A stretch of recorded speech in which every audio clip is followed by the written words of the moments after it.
mga ka-ENZ, welcome again to our virtual Kwentuhan. So, kamusta ang araw nyo ngayon? Dito ulit kami para busugin kayo. We are glad to see you here again, mga ka-ENZ. Yes, and as always, we want to give you our best shot. I can feel it that this episode will be a great one. That's right. Kasi kasama natin ngayon ang isa sa mga international students namin sa Australia. Ready na ba kayo? I'm so excited, Chen, na makausap ang ating student who is in Melbourne right now. Nakuha na ako rin. Excited na ako. Okay, so wag na nating patatagalin pa. Let's welcome Miss Sandra Grace Kalaykay. Hi, Ma'am Sandy. Hi, Ma'am. Hello. Kamustang araw mo ngayon?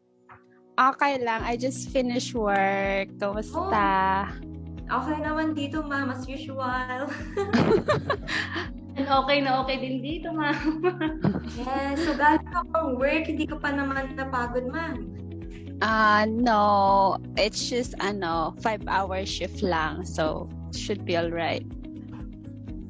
Okay. So, buti, naman, na kaya mo din mag-travel. Siguro, Yes. after Yes. your work, agad-agad na nag-ano tayo with virtual Kwentuhan.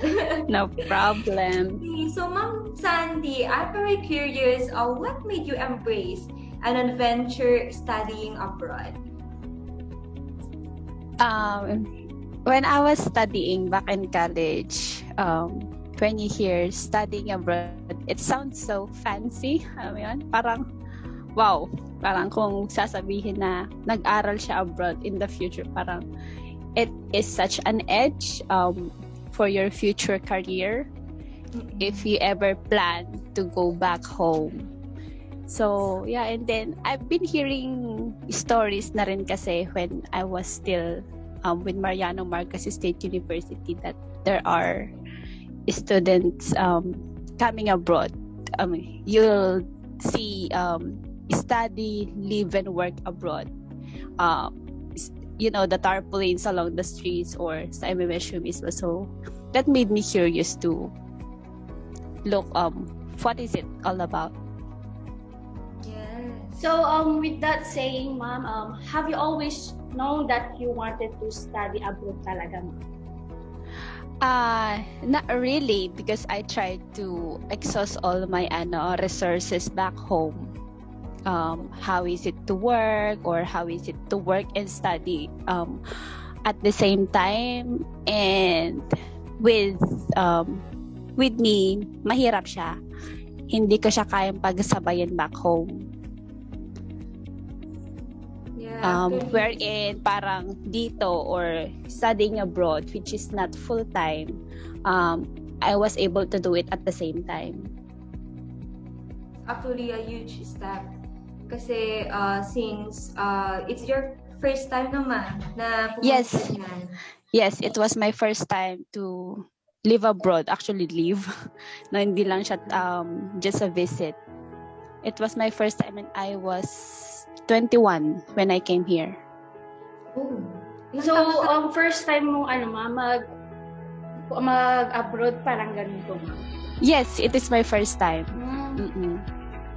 So, medyo talaga siya, Chen. Medyo parang nakakaba na di mo Yes. alam yung gagawin mo. Because you do not know what's waiting for you. You do not know what's ahead of you. Anong gagawin ko kaya doon? Ano kayang madadatnan mo doon? Yeah. So, question lang, Ma'am Sandy, regardless your educational background dito sa Pilipinas, Yes. ano ba yung course na natapos natin sa Mariano Marcos State University? I finished Bachelor of Science in Tourism Management, major in International Services. Yeah, so merong halo na rin siya of hospitality. Kaya I came here and study commercial cookery. Yes. So, what year nung pumunta tayo dyan, Ma'am, sa Australia? I came 2018. Yes, the year 2018. It's been like almost 3 years. Yes, Then, yeah. Yes, right? 3 years na. Ang bilis. So bakit pala ma'am, Australia yung napili nating country to further your studies? So when I was getting or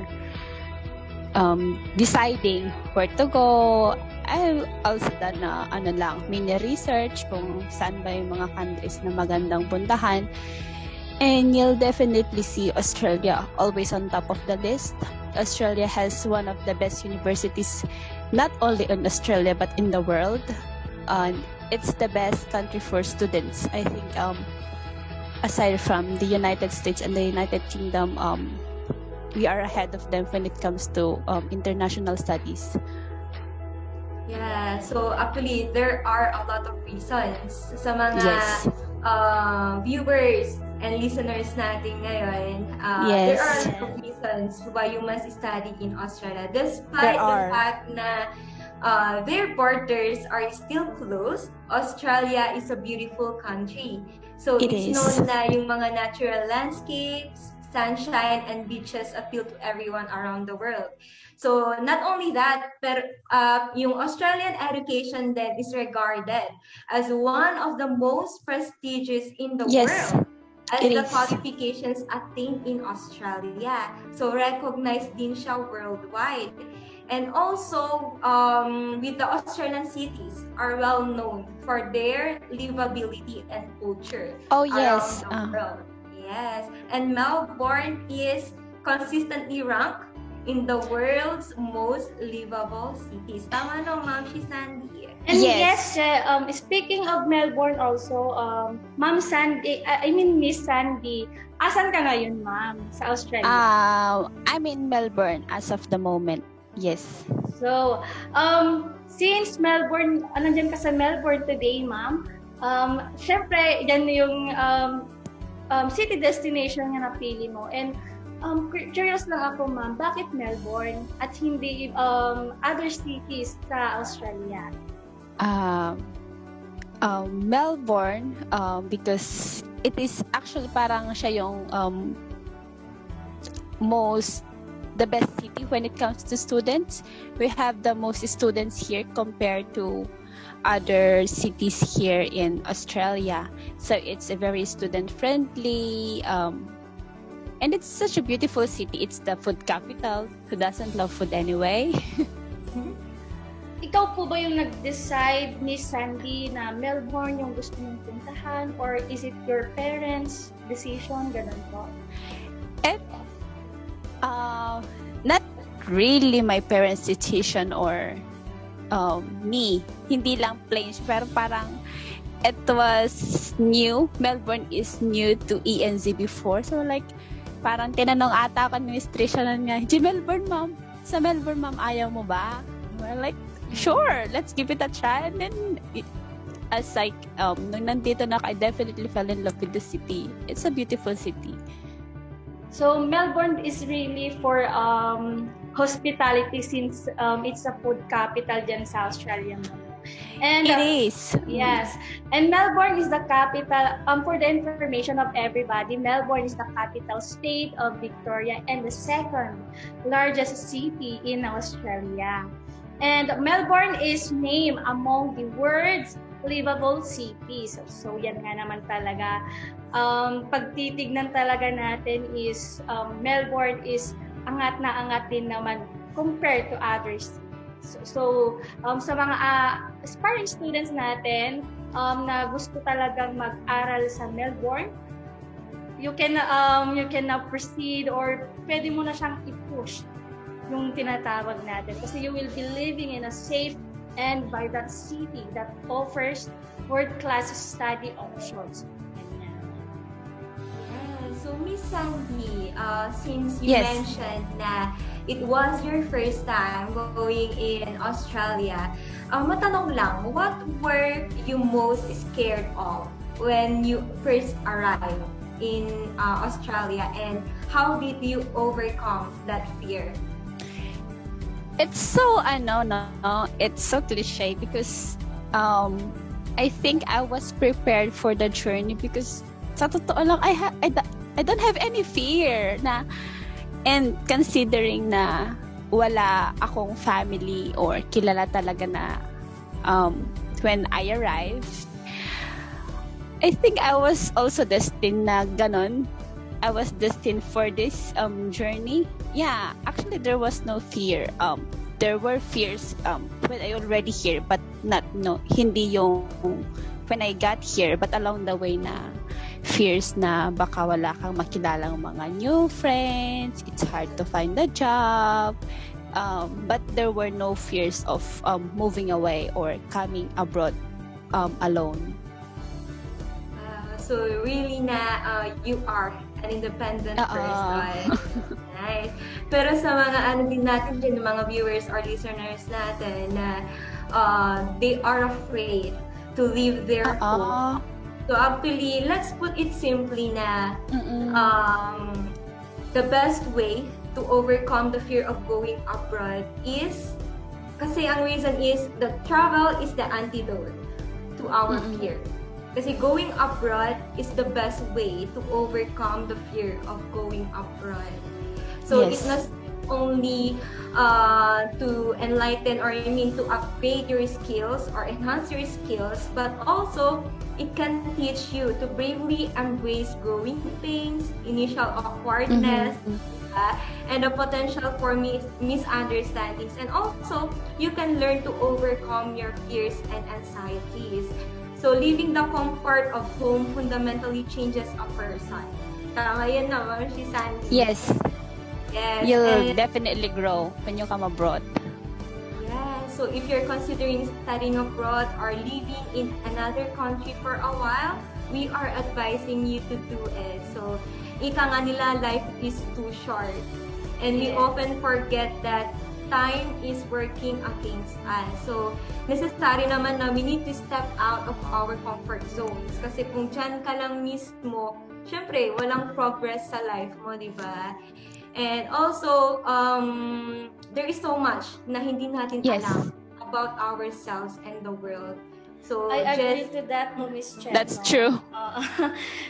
Sabi nga din nila is live your life to the fullest. Kaya naman, pag abroad talaga yung usapan natin is tapangan lang yan.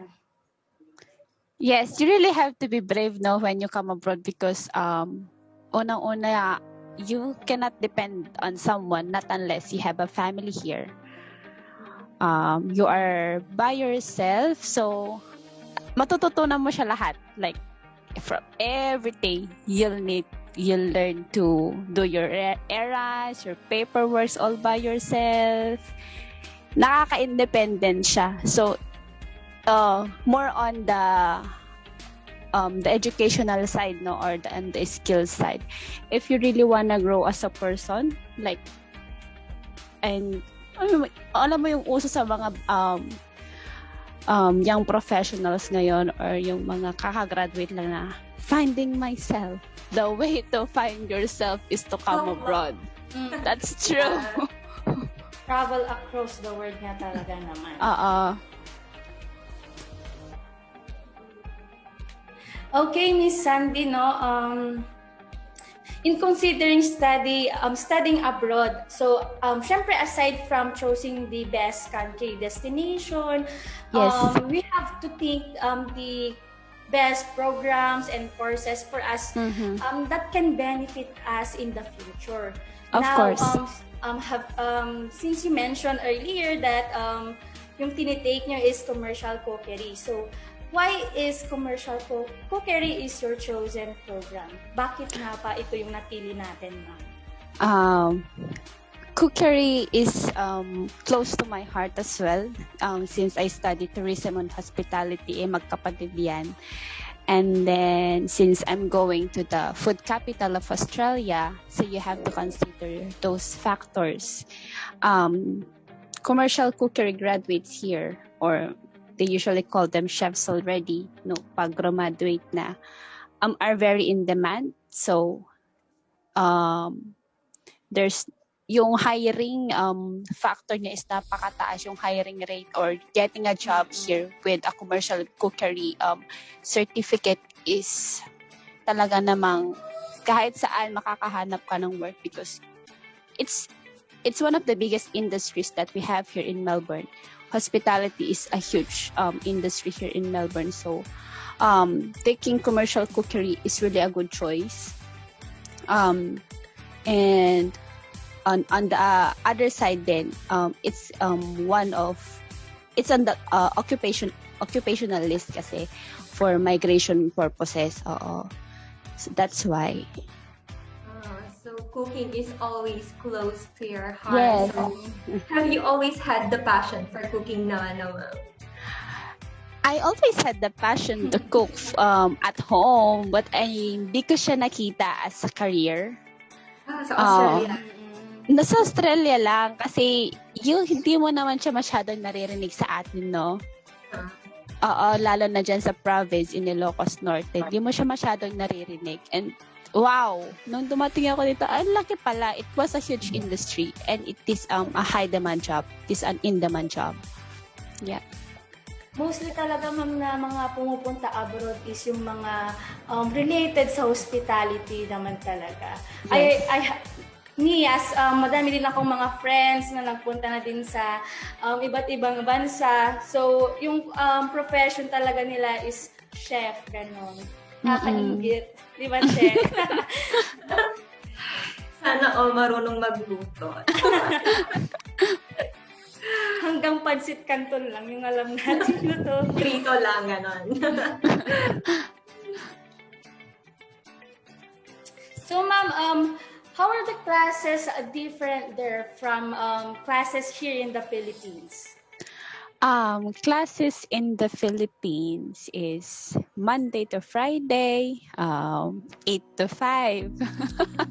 So it is sort of full-time. Dito, when you are on a student visa, we go to school 2 days a week. Pag commercial cookery ka, yung 1 day theory mo, the other day is practical classes or your kitchen class. So it's only 2 days in a week, and it's usually 9 to 5. Yeah, it's usually 9 to 5. You're going to meet a lot of students from different nationalities. From South America to France to India to our neighboring Asian countries. So it's really cultural diversity talaga yung class. So bale, like flexible talaga yung study class natin dyan, ma'am. Yes. Yes. So, matanong lang din, what are the differences ba sa education system na you have noticed between Australia and here in the Philippines? Ang na-notice ko dito, they are very focused. Like for example, dito we have courses na focus lang siya talaga sa cooking, like cooking lang. But we have also a course solely for patisserie. May courses lang din na for plumbing. Ganon. So it's very focused siya. Hindi tulad sa atin na it's really diverse, no? Sobrang laki ng sakop. Though it's good, they say na it's good to know a little to know something about everything. Yun naman yung advantage sa atin. Pero dito kasi very focused siya, direct to the point, para talagang ma-master mo, you'll be able to master the skills and the craft that you are studying. Yes, so usually most of they study that in a casual environment talaga. Yes, and can we give some tips for studying in Australia, Ma'am Sandy? Studying here in Australia, tips, ano ba?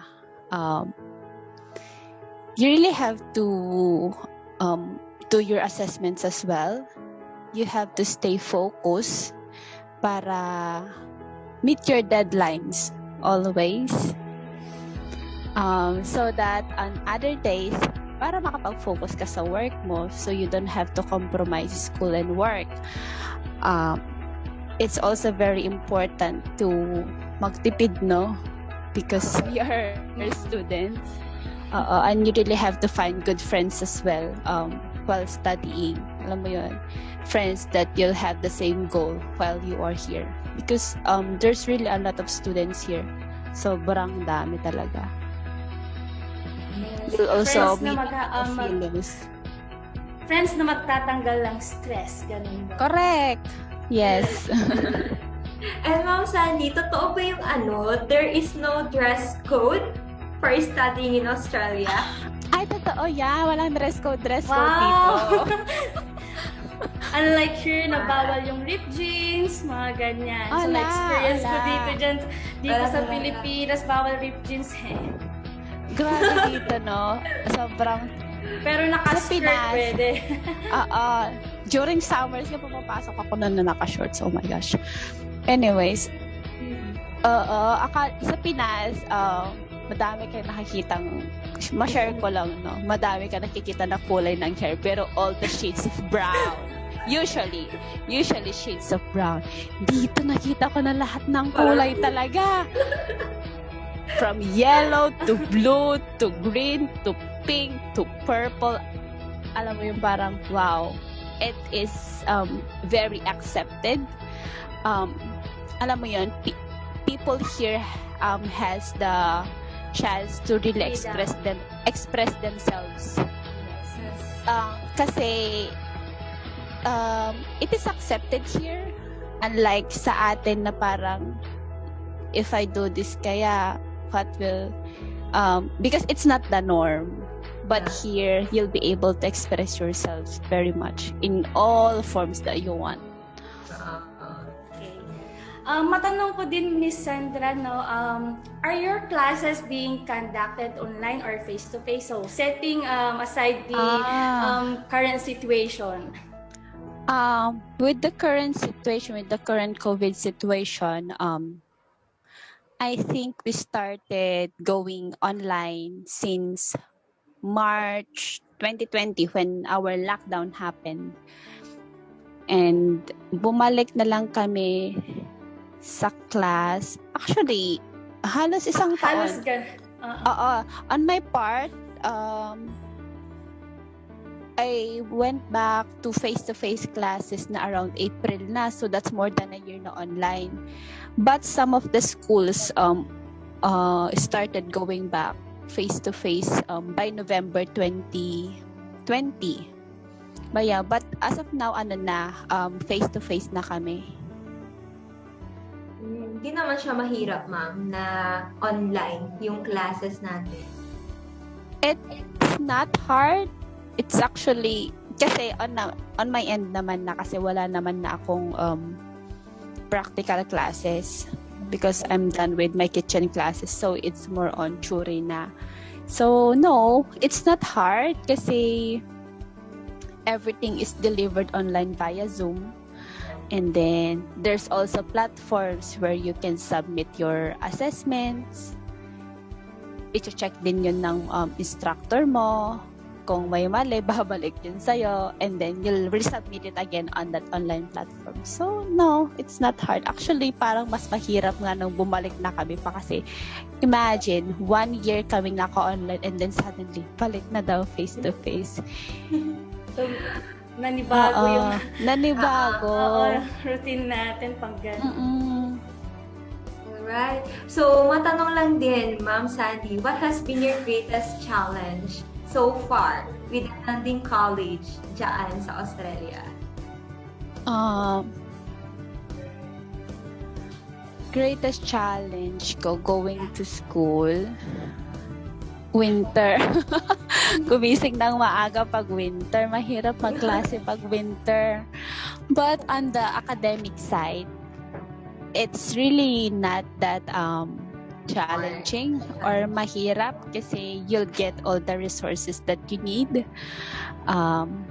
You'll have all the assistance from your instructors as well. Actually, PACS, the school that I'm going right now, is offering the third day as a tutorial class.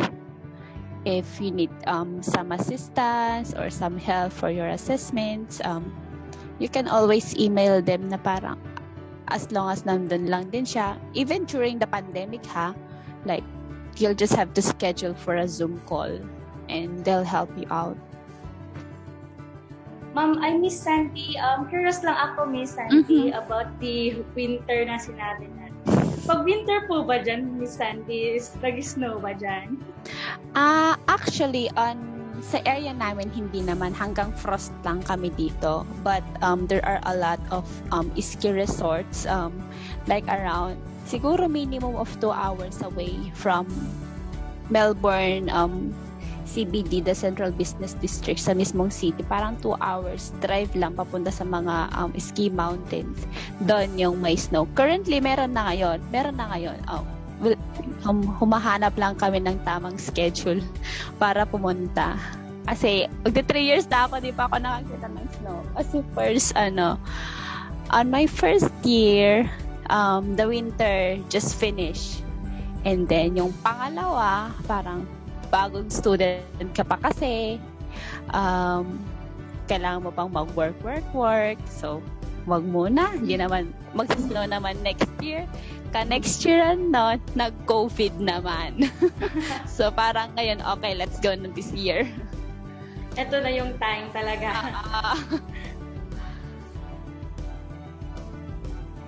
Okay, ma'am, dumako naman po tayo sa next question po namin, ma'am. So, which is, ito yung pinaka-top frequently asked na sa amin ng mga aspiring international students. So, kung apart from studying, pwede ba silang mag-work? So, international students are really allowed to work, no, Miss Sandy.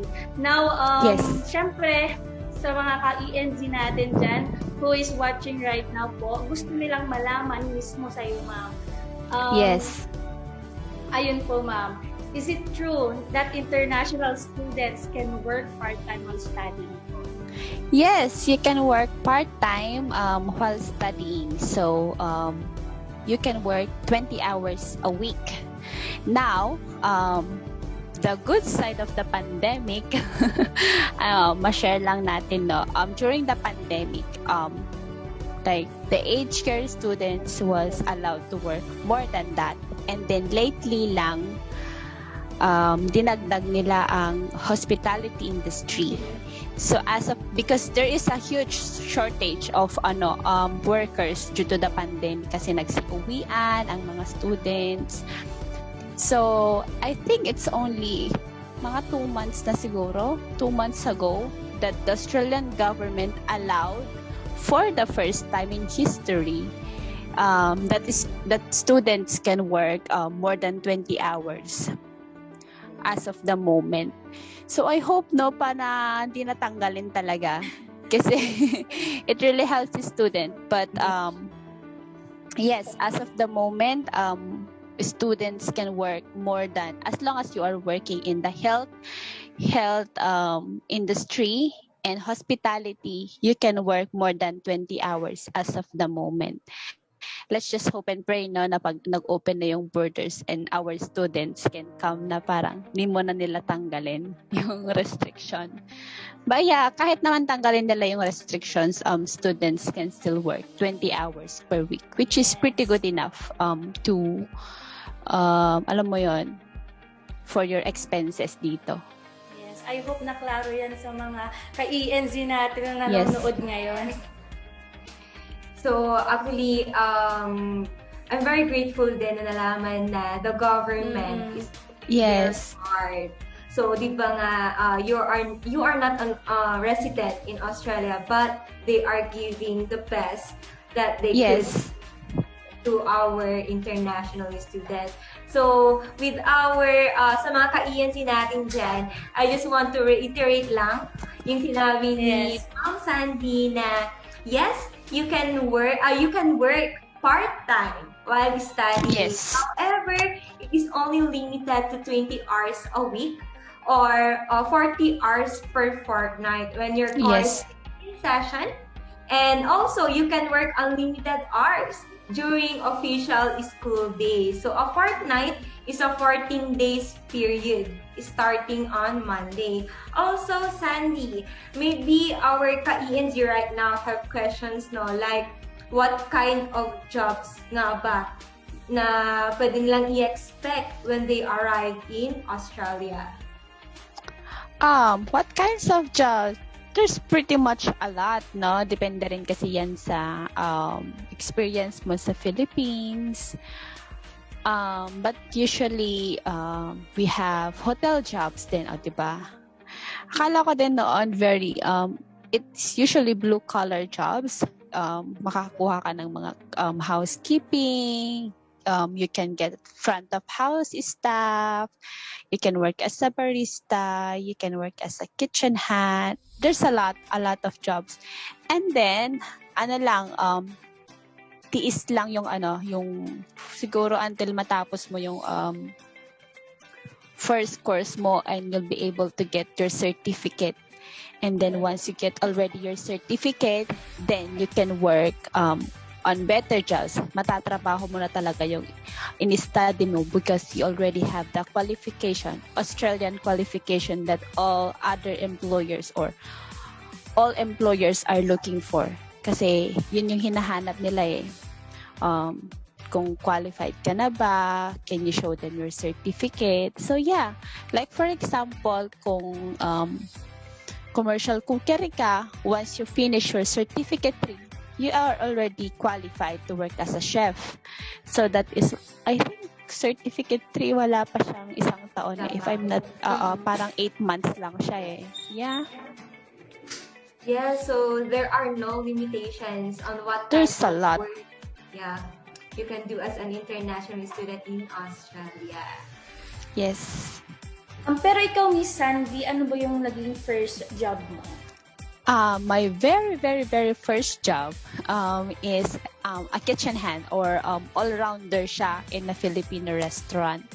But that only lasted for around 2 months. And then, I was able to work as a barista in the heart of the city. So, kung nakikita niyo yung Flinders Street Station, yung very, very beautiful na I worked inside that for 2 years as a barista. Yan, sa mismong city, sa mismong center ng Melbourne City. Yeah, but now I work as a chef already. Congratulations, Ma'am Sandy. So, Ma'am Sandy, for the information of everybody now, how much kaya yung minimum wage in some international student? Actually, minimum wage of casual employment is around 24 something, so around 25. But that is the minimum wage for kung wala kang annual leaves ganyan. Pero kung gusto mo nang may mga annual leaves, they just increase . I think last week it's around $20 and 30 cents, 60 cents. So yun yung minimum. That's the minimum wage, which is pretty good. Kasi nung dumating ako dito, ang minimum wage is around 19 or 18 something pa lang nun. So tumaas na siya. Tumaas na siya. Depende din siguro sa internal arrangement ng employer mo, ma'am. Yes. Sandra. And then pag nagtatagal ka kasi sa employer mo, tumataas yan every year, whether you like it or not. Yeah. So maganda talaga, Che. Na. And also, sa mga ka-ENZ natin dyan, hourly rate yung yung 24 Australian dollars nila. Diba? Yes, it's an hourly rate. Hindi siya daily. So, Sana all. hindi masakit mag-overtime dito. Yes, Kasi double pay pa. per hour. So, Ma'am Sandy, let's talk din about your living experience in Melbourne. Yes. So, what are the living costs ba while studying? Living costs here while studying. So, you have your tuition fee. On top of that, your rent sa accommodation mo. You have your transportation. And then phone bill. Oo, kasi lahat dito postpaid. I mean, may prepaid naman, pero yung prepaid mo din kasi is monthly din. So, ganun din. Oo. Let's talk about the rent. The average rent here in Melbourne is around $150 a week. Yes. Depende rin kasi sa location mo. Depende rin kung ano yung type ng tinitirahan mo. Is it a shared room? Is it a solo room? And kung nakatira ka ba sa city. So, those factors count. Yeah, but average 150, 170, something around those values. Yes. Yeah, so that will vary based on the city and yes, lifestyle. location. Yes. Yeah. So yung ano ba ma'am, yung sinabi mo na amount for the living cost, that includes everything na like yes. Wow. That it already includes your the accommodation Internet. itself, yung internet, Yes. your water, your electricity. Actually, may mga may mga accommodation na included ang Netflix eh. Kasama din ang Yes. Ganda naman. Yes. naman. Nice. And then your transportation. So when kung yung transport talaga na you don't have a car, you have to commute. It's either you go by day or kuha ka nung pass na tinatawag namin, Mikey Pass. We call our cars here Mikey Pass. So I think dito ang per day is around $8 something. Kasi like for example, no, kinargahan mo lang yung car mo ng $10. Pero nakatap ka na nabawasan ka na ng mga around $8. Kahit maghapon ka na nun na nagtatap, hindi na yun sobra sa $8 something because that is the average for daily. Pero kung gusto mo pa ng mas makatipid, we have the Mikey Pass. You can get it by week, by month, or by year. So if you have that already, that includes yung train, yung tram, and your bus already. I mean, iisa lang kasi yung ginagamit mo, and that is already unlimited wherever you go in Melbourne. And even outer suburbs na siya. Magsawa ka. Yun nga lang, kailangan mo dapat everyday na lumalabas. Kasi, or should I say, dapat masulit mo siya. Kasi like for example, bumili ka ng 1 week, nag-day off ka pala ng 2 araw, 3 araw, bayad mo na yung 3 days na yon, hindi mo na siya nasulit. Ganon. So, kailangan dapat sulitin. Sulitin, kasi bayad mo na siya. Sayang naman yung pera. That's true. Yes. So, for our next question po, Miss Sandra, since you're in a different country and of course, hindi natin may iwasan mag-doubt about the place na pupuntahan natin since, mag-stay ka pa dyan over a years. So, talagang hindi lang sa tour yan. Pag tour lang, ay madali lang pagsasabihin natin. Noong una, ma'am, question ko lang po, how safe did you feel there po? Is it still the same or mas kampante ka na ba ngayon? Dahil syempre matagal ka na po dyan and or marami pa rin konting kaba na nafe-feel natin. Actually, even when I was new here, anong kadarating ko lang, ayun talaga yung mga chine-check ko Of course, yun yung unang or una at huling bilin ng mga parents. Like, always be safe. Ganyan. Alam mo yung talagang minsan susubukin mo talaga yung surroundings mo talagang safe. But it was so safe. It was very quiet. You feel very protected kasi like for example, noon di ko maintindihan kung bakit may designated bus stop. Dito kasi may bus stop, no? So, hindi tulad dyan sa Pilipinas na pwede mo siyang anuhin, no? Parang, dito na. Dito, hindi. I tried to understand, I tried to understand the logic behind bus stop. And when you're trying, because you have to register your Mikey card, right? So, parang iniisip ko siya na, oo nga, no? Kasi, when you touch off your Mikey and it was recorded on your card, kasi syempre may digital yan may recordings yan, may history yan. Malalaman nga naman nila kung saan ka huling bumaba. Diba? Not kasi nga bumaba ka sa specific na bus stop. So, they will be able to track you. So, yeah, it is very, very safe. And then, kasi people here are very warm and friendly as well. And then, walang masyadong language barrier. That's one more thing. Filipinos, we are very, very good communicators, English communicators. So that's a plus as well. So, and everything, the transportation is very easy to understand, kaya very safe. Napakabihira na mawala ka. Oo. Okay, Miss Sandy. And anyway, ma'am, since na-mention mo na po yung transportation, ma'am, meron tayong, syempre, I do my research, ma'am. So, meron ba yung different transportation, ganun po, ma'am? Yes. Right now, dito sa Melbourne with the trains, as long as pag maaga yung trabaho mo, no, before 7, free pa yan. Free pa ang train. And then, with the trams naman, we have what you call the free tram zone.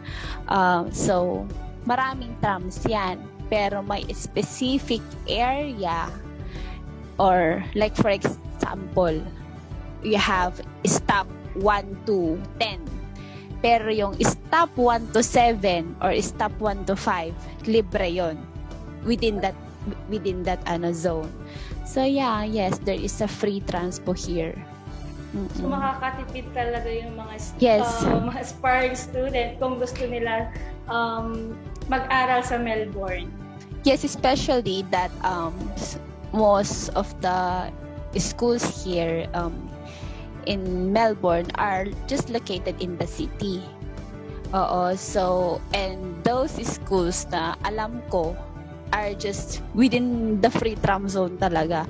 So, once you get off the train at kailangan mo pa sanang maglakad for 10 minutes papunta sa school mo, you can just hop on the tram. And that is for free.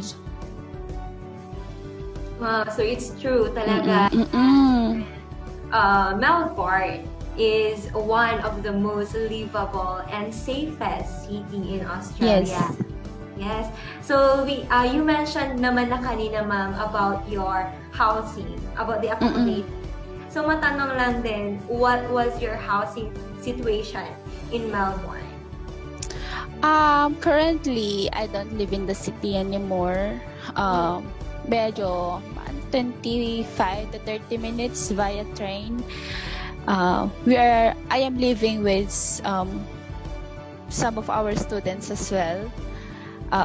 So it's a shared house of students na that's my living situation as of the moment.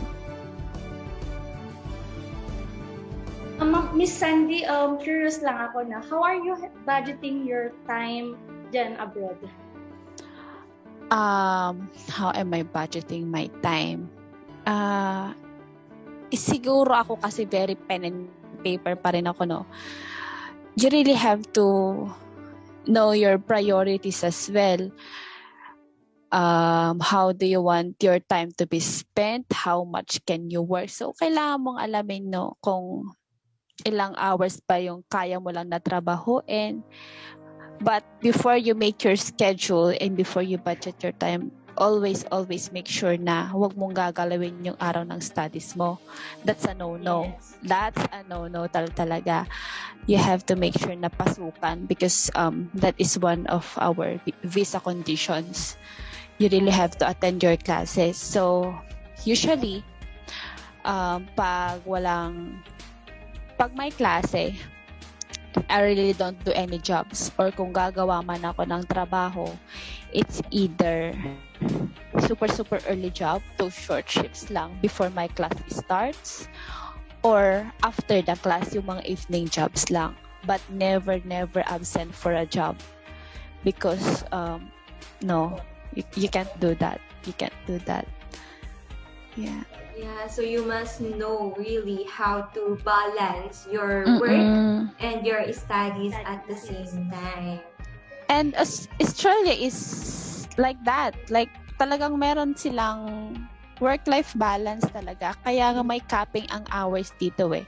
Kasi even full-timers here, even you're a full-time, ang employment mo ay full-time, talagang hanggang 38 hours ka lang. Para talagang you are not really tired, you are not burnt out, you really have the time to, because there is more to life, no? Especially Australians are very outdoorsy people talaga. Yan pag holiday, lalabas yan sa mga regional areas, or they also value family kasi talaga, family time. Ganyan. Yeah, so imagine yung study class ng international student is 20 hours a week, right? And then, hindi naman siya like Mondays to Fridays, kailangan mo pumasok sa school. Yeah, compared to sa Philippines. Yeah. So there's really a big difference talaga sa study class. And at the same time, you are entitled to work. So, and kitang-kita naman sa mukha ni Miss Sandy na parang hindi siya na-stress. Blooming kahit kagaling lang sa work. Have you seen the latest statistics about stress? Yung least stress and most stressed cities in the world. Have you seen that? Parang nagulat lang ako na nandun yung parang number 5 ata ang Melbourne City na least stressed city in the world. Like, pero Manila, ma'am, ano yung niya ranking?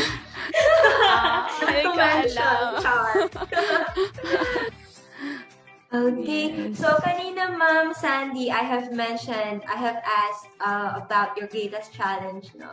Ngayon, gusto kong tanungin sa'yo, what was the hardest adjustment na you had to make dyan sa Melbourne? Hardest adjustment,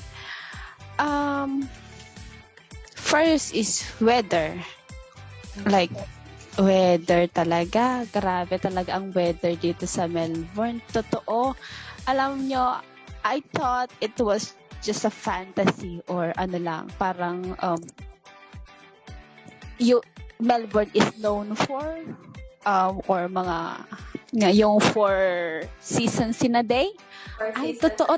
Oo, totoo talaga siya. Totoo talaga. Like, this morning, umulan, for example. So, pakalamig, umulan. Pagdating ko sa work, napaka-araw naman. Tapos mamayang hapon-hapon. Ay, especially during summertime, maghapon yan na 43 degrees, 45 degrees. Hanggang alas 4 yan mga 4:15, it drops to 18. Ano sabi Sabi nga nila, sabi ng mga Melbournians ito, if you hate the weather today, wait for 5 minutes. Because it really changes very fast. So yan yung one of my biggest parang sa weather pa lang hindi ka na mabuporto kasi may experience mo yung 4 seasons. So it is very essential to have an extra shirt, I would say, in your bag, and an umbrella talaga. And hindi ka pwedeng lumabas dito ng walang jacket, kahit light jacket lang.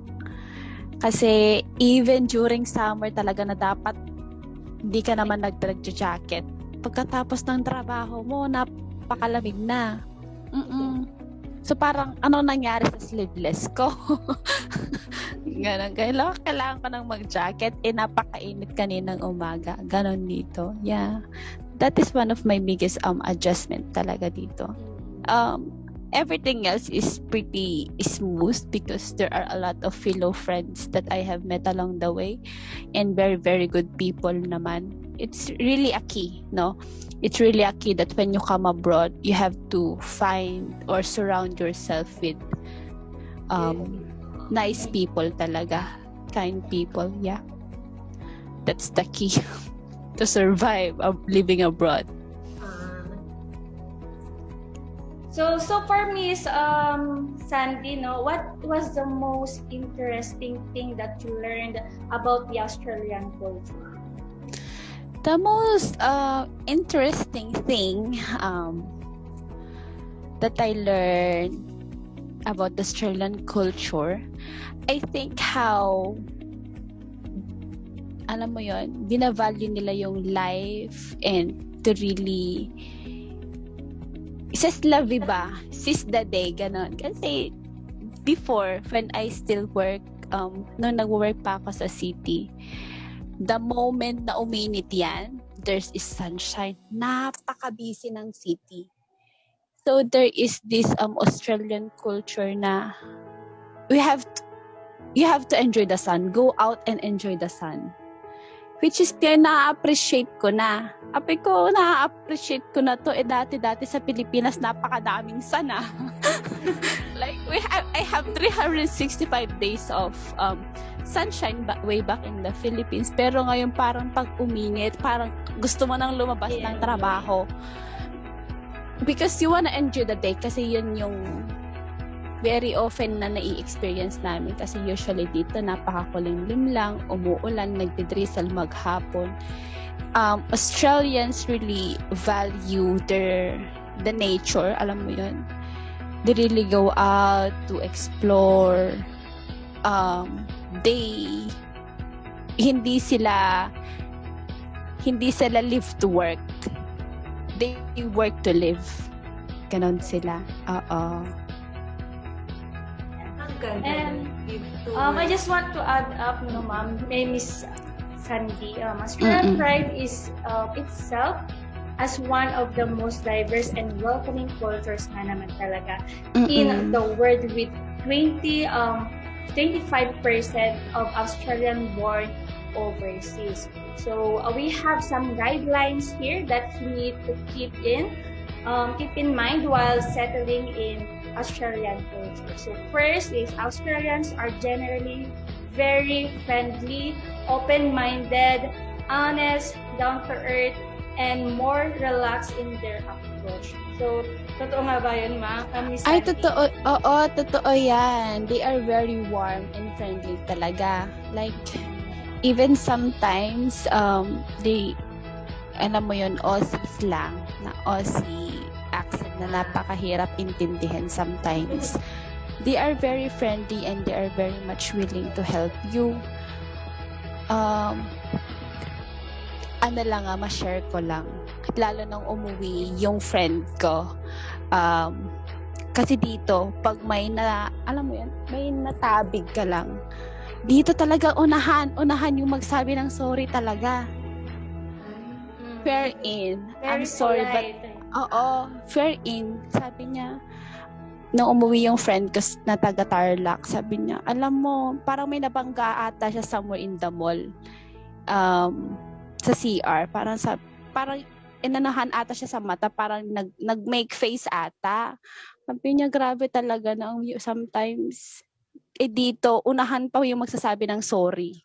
Like, ganun talaga, o kahit kasalanan mo pa, na, no, you're okay, that's fine, ganon. Parang mahihiya ka pa na ikaw na nga may kasalanan, but no, that's fine, that's okay. Ganun sila. And also, ma'am, I just want to confirm, ma'am, no, Australian always arrive on time po ba, ma'am? Like dito sa Pilipinas. Totoo rin yan. Even the public transportation, hindi ka hihintayin yan talagang their timetable is their timetable. So you really have to adjust as well. Dito nga, 'di ba, may timetable din yung mga public transpo. So, yung timetable na yan, fix yan Monday to Friday. It's the same day every day. So, mapaplano mo talaga yung araw mo. Not unlike sa atin na di mo alam kung darating yung jeep at bus eh. Di mo alam kung may hinihintay ka o wala. Dito alam mo kung may disruptions. Kung may disruptions ang public transport dito, I may just share. You'll be notified like a week or 2 weeks before pa yung disruption mangyari. So, hindi tulad sa atin na nasa gitna ka ng magkakaroon ng disruptions. May disruption pala. So, you will not be able to plan ahead. Ayun. So, yun. Yung mga Australians, ayaw talaga nila ng mga latecomers. Yeah, they don't like it. They don't like it. So, yung Filipino time natin, tanggalin natin yun. Punta tayo sa Australia. Yes. Yes. So, tama nga na living abroad is a great idea, no? Ma'am Sandy. But, syempre, it has its own downsides then. One is to deal with homesickness. So, syempre, na-homesick ka na din with your family here in the Philippines. So, matanong lang, Ma'am Sandy, how did you deal with homesickness? I'm one of the lucky people na hindi siya gaano ka-severe yung homesick ko kasi I've been living by myself since I was 14 years old. And I've been renting na kasi ng matagal and sobrang bihira ko lang umuwi sa amin dati. But when homesickness really kicks in, grabe, mahirap siyang labanan and the only way to go is to call them, to make video call, which is we are very, I guess this generation is very lucky enough to have video calls compared to past generations na tawag lang talaga. Pero right now, pwede ka lang maghapon na tumatawag and nakikita mo sila, nakikita mo activities nila the whole day, nakikita ka rin nila. It's just that, hindi ka nila mahawakan. Parang yun na lang yung nagiging difference ngayon eh. But yeah, communication is key, they say. And it's true.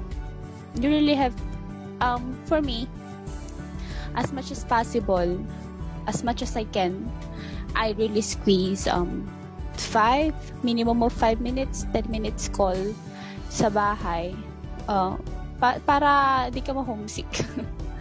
Pero talagang yung siguro first 6 months, yun talaga yung mahirap.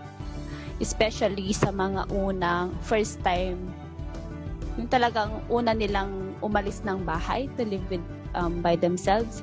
Yung unang 6 months talaga ang mahirap i-adjust. But once you, naman na, parang once in a blue mo na lang yung pag-kick-in ng homesick. Pag na-homesick ka, pumunta ka na lang sa Filipino store, bili ka na lang ng pancit canton, clover, chippy, ganyan. Ganun na lang. Mga Filipino. So aside from being an independent, I can see na you are a strong woman, Ma'am Sandy. So di ba nga like, yung mga iba dyan, they are getting tired of being lost all the time. So hindi naman natin control talaga yun. Na yung mindset natin, na dapat kailangan natin na ganito, ganyan. Pag tayo susuko, ganun. So, it's true na you have missed so many events back here in the Philippines, very still you communicate with your family and friends. So, I want you to congratulate with that. Thank you. Yeah. Mga rare lang yung mga nakaka-survive dyan. Kasi yung mga iba pag sobrang homesick na talaga is uuwi na talaga ng Pinas. Oh my gosh. No. So speaking of being homesick, moms, Miss Sandy, no? So in this current situation, so mahirap talagang umuwi dito sa Pilipinas. Yes. Now, can you share some information about the restriction and closures dyan sa Melbourne during this pandemic? Oh, Melbourne has the longest lockdown in the world. In the world, ha? Totoo. Like, we went on lockdown around March, and then it went nag-isang restrictions around, I was talking about 2020, ha, nung talagang kasagsagan ng COVID. Nag-okay siya around May or June. So, parang going back to normal na ng konti, may konting open na ng restaurants, because when we went on lockdown, it's real lockdown. Like, ang open lang is groceries and pharmacy. Hospital. That's it. Hospitals, that's it. No more, no less. And then, we went on second wave, which is way, way worse compared to the first wave. Yun na yung parang that was around August hanggang October, November na yon. So, kung ito total, parang we were on lockdown for 7 months. April, May, June, July, August, September, October. Yeah, 7 months.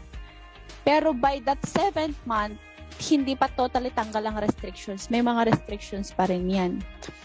And when Melbourne goes on lockdown, we immediately go to level 4. When we say level 4 lockdown dito, you can only move. Yes, you can go for necessity, which is yung grocery mo. But you should never go with somebody else. Isa lang sa isang bahay ang makakalabas within 5 kilometers. Walang lalampas sa 5 kilometers. Yes, that's how strict it is, I guess. Mahirap siya, actually. Not unless you are going to work na allowed naman and you have the work permit. Yes, you can move further the 5 kilometer. Pero kung pupunta ka lang for a grocery run, yes, it's 5 kilometers lang. Which is on the good side. It's what made us all safe and combat the virus. Kaya ngayon, na-combat na namin siya by around November, December kasi halos nagkaroon na kami ng normal na Christmas and New Year. Oo. And then lately lang nag-spike ulit. But then, okay na ulit. We are not wearing masks anymore here. Hashtag sana all. Yes, mapapasana all ka talaga. Yes. Oo. Wala nang mask. Pretty much living a normal life na dito. Parang hindi na sayang yung mga makeup. Oo. Habi ko nga nun, ano ba yan? Yung mga lipstick mag-e-expired na. Yes. So I have seen naman that they are really doing their part talaga, and I hope dito din sa Pilipinas. Oo, kasi pag lockdown talaga. Talagang walang lalabas talaga. Bawal lumabas talaga. Yes. Yes. So matanong lang din, Ma'am Sandy, were there any financial assistance given to you from the government? Yes, surprisingly, there is a financial assistance from the government during the pandemic. Parang noon, first few months ng lockdown, parang ano ba yan? Walang assistance yung mga students, ganyan. But then, they provided international students, and if I may disclose, each student were given $1,100 for all international students, and on top of that, we were given a voucher worth $200. Yung voucher na yan, there is a specific market in the city para accessible sa lahat. Then, doon ka bibili ng mga food mo. And meron ding food bank na pakita mo lang yung student ID mo, you'll be able to get whatever you need. You want eggs, you want rice, you want veggies, just get, but as long as just get what you need. So that is also from the government. So until now, may food bank pa rin. Yes, may galing pang Red Cross. Yes, I guess. Yeah. Malaking assistance, talaga financial assistance yung binibigay nila for our international students. Yes. Big sana all na naman yan. Ayuda po. Yes, may ayuda. Akala namin wala nang ayuda nun eh. And on top of that, there are a lot of good families, kind families, Filipino community na nagbigay ng mga what do you call that? Food packs during the pandemic. So that's how we survived. Kasi talagang we were not able to work. Kasi nga wala ring work eh. Kasi closed lahat ng establishments. Yes. So, how are you coping with the unprecedented situation po dyan, Miss Sandy? What I can say na unprecedented is lockdown. Alam mo, dito sobrang bilis mag-lockdown. Magkaroon lang ng... Right now, wala na kaming... We have active cases as of the moment. But we don't have any more local cases. So, zero local transmission kami for, I think, for a week now. But what I can say na unprecedented is kasi once yan na nagkaroon ng isa, dalawa, lockdown yan, for sure. Ganun, para nagiging ano na rin siya. So, it's really important to save, to keep money for these unprecedented events. Emergency fund ba, kumbaga. Yun. So, that's how we usually prepare ourselves na, or actually, we prepare our minds na rin. Mentally, we prepare ourselves na lockdown can happen anytime as long as this virus is still around the whole world, kasi open pa rin naman kasi ang ano dito eh. The borders are open for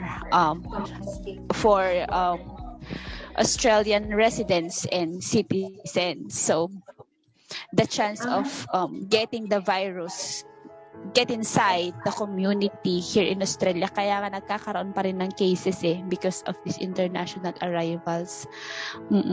So yeah, parang nagiging routine na rin. Sabi ko nga, para tayong yung buhay dito sa Australia parang switch ng ilaw eh.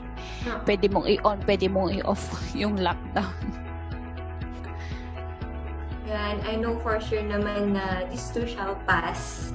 So challenge lang sa it will. Yes. And in this pandemic is really taught us to invest talaga in our future. Yes. And matanong lang din, Ma'am Sandy, may mga learnings ba tayo na like what are the learnings you've had during the pandemic? During the pandemic, you can never be too young and too old to be healthy. Yes. That's number 1. Number 2, you can never have, alam mo yun, you can never have too much money to save during these times. Alam mo yun, parang wala namang sobra talaga kasi ang tinuro talaga sa atin ng pandemic is to really have to be prepared for such emergencies. Kasi noon sinasabi nila na magla-lockdown parang 6 weeks lang. Nung predict nila na aabot ng 6 months, ay hindi siguro naman yung mas napakatagal naman nung months, weeks lang siguro yan. But then it happened more than pa. And one thing more is to really surround yourself again with people kasi sobra yung anxiety during the pandemic. You will not be able to sleep, will be sleeping in the morning na.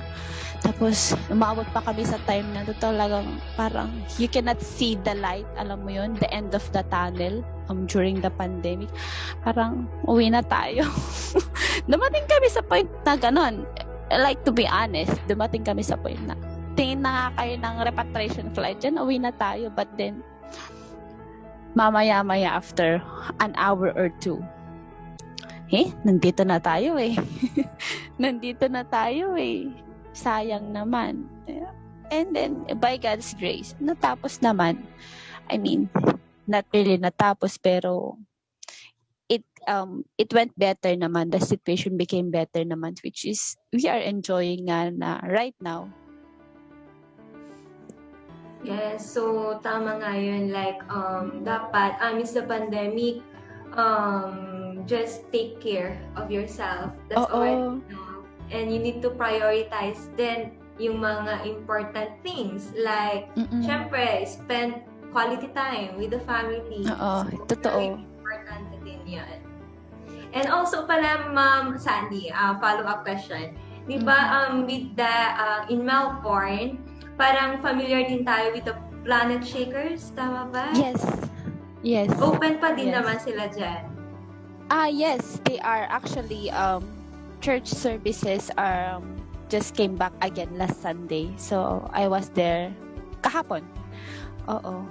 Actually, that's one of the main reason talaga kung bakit Melbourne talaga. One of the reasons then kung bakit pumunta talaga, ka sa kung bakit Melbourne talaga.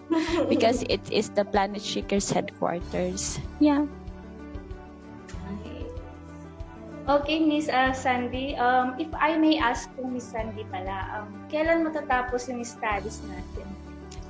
Kailan matatapos, Lord? Yes. Pwede bang mas bilisan? Yeah, I have 4 more months to go. So I'm finishing by October. So that is already my advanced diploma. Of hospitality management naman. Okay. So, since 4 months, after 4 months, matatapos yung studies natin. So, what are your plans after your studies in Australia? Alright. So, if you take commercial cookery, we are allowed to have or entitled to have the 485 visa, which is yung postgraduate visa. That's what they call postgraduate visa. So, currently, I'm applying already. Hinabol natin ang promo, guys. Yes. Habulan natin ang promo, sayang. Yeah. So, I'm currently applying for processing my 485 visa already para right after my studies, I'll have that visa, and that will allow me to work full-time. Full work na lang, wala nang study. So yeah, those are my future plans, and hopefully after that 485 we'll be able to apply for residency na. Sana. Yes, claim it.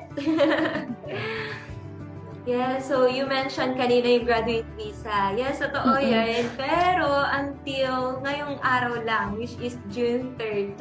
Yes. So habol-habol. Wherein you can save $350. So with our graduate visa promo naman, we can process your visa as long as kahit hindi ka parte ng ENZ family. Yes, we can still process your visa. So, next po na tanong ko about sa'yo, Ma'am Sandy. Matanong ko lang din, what do you like most about studying in Australia?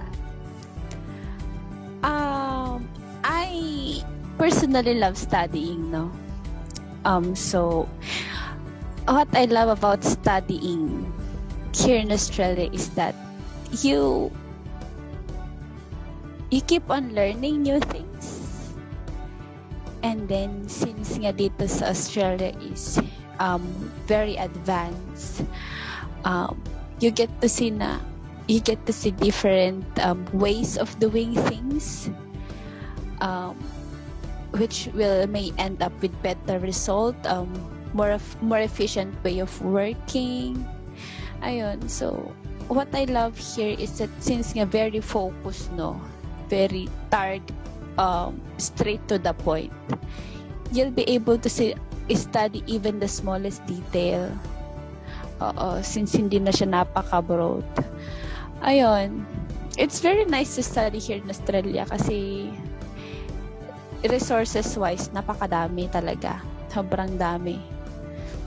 And facilities-wise, schools are very student-friendly because may mga lounge room. Sa lounge room nga, may Netflix pa. Kung naka-break ka, pwedeng mag-Netflix. Ganyan. So, it's nice. So, kung titignan talaga natin, Miss Sandy, is education is the passport to the future or brighter future. Totoo yan. Yes. So, question ko, ma'am, what advice would you give to our aspiring international students? To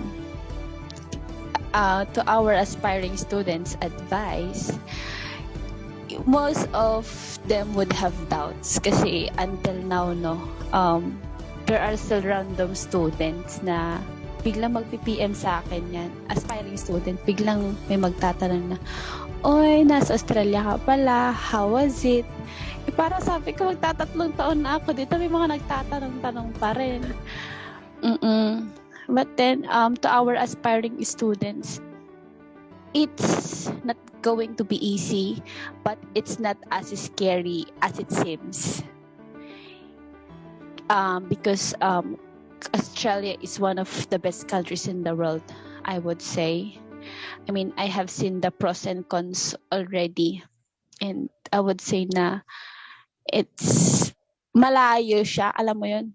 Sobrang malayo yung advancement ni Australia, and it's a good place to create a career, to establish a career. It's a good place to learn. It's a good place to live, considering its livability. If you are planning to come and study abroad, it's only the willingness to do so. I would say that it's really not the financial aspect that will hold you back. Kasi, if I may say, no, and it's not to brag, sobrang dali niyang bawiin dito. I would say that. Sobrang dali niyang bawiin dito. If you want to grow as a person, as an individual, go out of your comfort zone. Doon ka talaga matututo. If you have no one to depend on. So, yeah, take off the doubt. It will be worth it to jump into this journey. Promise. Totoo yun. Yan. So, napakagandang advice talaga yan, ma'am. So, sabi nga nila, life isn't always easy. So, you must have to take the step in progress talaga. Kung hanggang HMCs ka lang, walang mangyayari. Kung hanggang how po, you have to see, kasi you have a lot of options. Yes. Kung ano yung nag-work sa akin, may not work for you, but we have options. We have different cities now. ENZ offers different cities, a lot of schools. So, kung ayaw mo yung school ko, they can offer you a different school that may even be yung preferred mo talaga. Kasi minsan nasa personality mo yan din eh. It matters din talaga na you have to choose a school that caters to your personality, which is kayang-kaya nating hanapan ng paraan yan. Oo. And they must do their research talaga when it comes to studying abroad talaga. You have to also do your research kung ano ba yung gusto mo. Yeah, pero some people are still afraid to take the risk. So, isa ako doon before. Pero I have learned how to take the risk already. So, kasi parang if you do not live out of your comfort zone, talagang, yun nga, yung sinabi ko kanina, walang mangyayari. And also, I would say that itong yung risk na worth it. Ito yung risk na worth it. It will be worth it talaga. And totoo yung sinabi mo kanina, ma'am, na learning new things is what study abroad makes more exciting talaga. And yes. Also, do not forget na kung kay Ma'am Sandy nag-work sa kanya tapos sa'yo hindi, just remind yourself na maybe that's her season and it's not your season. So we have our own season. And also, your breakthrough is already coming, diba? Yeah, so let's proceed na to our last question. Parang nabibitin tuloy ako dito sa conversation natin. Me too. So, how would you describe study abroad in one word? If I would describe studying in one word, it is an eye-opener for me. It opened me to too many realities in life. I have seen na parang, oo nga, no? Ang laki pala talaga ng mundo. Totoo pala na malaki ang mundo. Kasi when you are in your comfort zone, you are surrounded by the same people, with the same belief. You are doing the same thing every day. Masasanay ka dun eh. And then, when I came abroad, nagulat ka na. Ang dami ko There's pa pala. a lot of things pa pala. Oo, ang dami pa pala. May ganito pala. Nag-i-exist pala ang ganito. Pwede palang magbuhok ng kulay green. Oo. Pwede palang Parang nag-start na ako dyan, mama. Oo. And then, dito walang cash. I mean, meron, pero sobrang dalang. Sabi ko, you can pay with a plastic pala. Kasi dito halos electronic na lahat. Like, parang when I was still working as a barista, no? How do you like to pay? I'm like, I'm going to pay with my plastic. Plastic ang pinagsasasabi nito. He wants to pay pala. He wants to pay through his card. Everything is electronic here. Alam mo yon, like yung mga government kemerot natin dyan na pinipilahan. Dito, kahit 2:00 sa launa ng madaling araw, kaya mong gawin dito ng madaling araw. Yeah, police clearance, you can do it in the middle of the night. Parang, oo nga, no? Yeah, it opened my eyes. Ayun na, naalala ko na pala. Coming here is also a humbling experience na parang you are nothing pala compared if you see that there is a bigger world around you. Na parang I don't know anything pa pala, and that will humble you as a person, that you will strive to learn more, that you will strive to do better every day. Yeah, so that's one word still. But if it's going to be 2 single words, it's a humbling experience to come abroad. And it definitely opened my eyes. It opened to too many realities in life na it's true that there is a bigger world out there. Totoo pala yung sinasabi nila na madami ka pang makikita, madami ka pang nami-meet, madami ka pang may experience. Nung bata-bata, kaya mong maniwala. Pero when I came here, legit sis.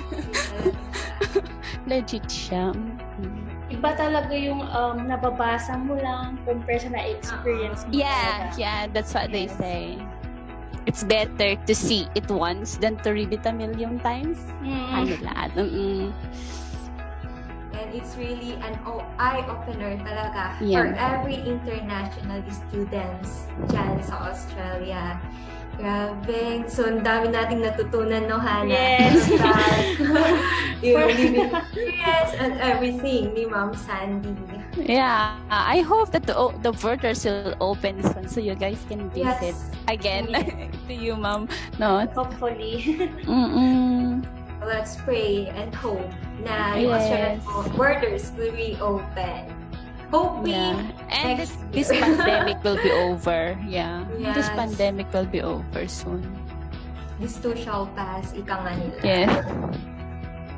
Yeah, so yun, I just want to say thank you for sparing your time, Ma'am Sandy. I know how busy you are. That's okay. You are grateful na binigyan mo kami ng oras para makapagkwentuhan ngayong araw na to. Yeah, it's always a privilege to give insights to our aspiring students kasi there are a lot. It's just that sometimes takot kasi sila na minsan may magtatanong, paano yung tirahan ko diyan? Don't worry, we will take care of you. ENZ will take care of you. No, Australia is not a scary place. It's a beautiful place. It's safe. It's a happy place, I would say. So, Hannah, do you have any message for Mama Sandy? Ayan. So, hopefully, Ma'am, we meet kita in person dyan sa Melbourne. Yes. Talaga naman. Para lahat ng sinabi mo when it comes to weather din is my experience din. Yan. Yan din yung wish ko nung pumunta din sa Australia. Not just to visit, but also mag-aral din, no? So, hopefully. Yes. Yes, and we hope to see you soon there. We hope to see you soon, guys. Yes. Hope to see you soon again, Mom Sandy. So thank you for your time. Thank you, and stay safe lagi dyan. So stay safe lagi, and God bless po, Mom Sandy. Yes, thank you, Mom Sandy. Thank you po. Thank you so much. Bye, Ma'am. Bye-bye. Yes. So, at sa lahat ng mga nakikinig at nanonood dito, sana may natutunan kayo at may napulot kayo dito sa aming conversation. Kaya, we encourage anyone who even has a tiny thought about studying abroad to pursue it. It will change your life. So, if you're considering studying abroad, or if you're still doubting about embracing an adventure studying abroad, it's time to do it. And I hope this episode can help you make an important decision that will change your life. So remember, we at ENZ can help you in your study abroad dreams. What you only need to do is approach us, and our team will surely assist you. Yes, so start your student visa application with us today and be travel ready when borders will reopen in Australia. Pero wait, hindi pa rito nagtatapos ang ating kwentuhan dahil we have an exciting announcement to all our international students abroad, whether you are in Australia, Canada, or New Zealand. Kasi we will be having a virtual cook-off coming July. So join us and show us your cooking skills. So ready your aprons, mates. Our contest rules for this cook-off will be posted on our official ENZ page tomorrow, July 1. So abangan nyo po yan. Abangan ko talaga yan. So let's invite more contestants for this cook-off ng ENZ, Hannah. Yes. And with that, we wanna thank everybody. Salamat sa lahat ng aming tagapanood hanggang sa susunod na episode ng ENZ Virtual Kwentuhan. Ako si Cheryl. At ako naman po si Hannah. Maraming salamat po. Stay safe, everyone. Paalam!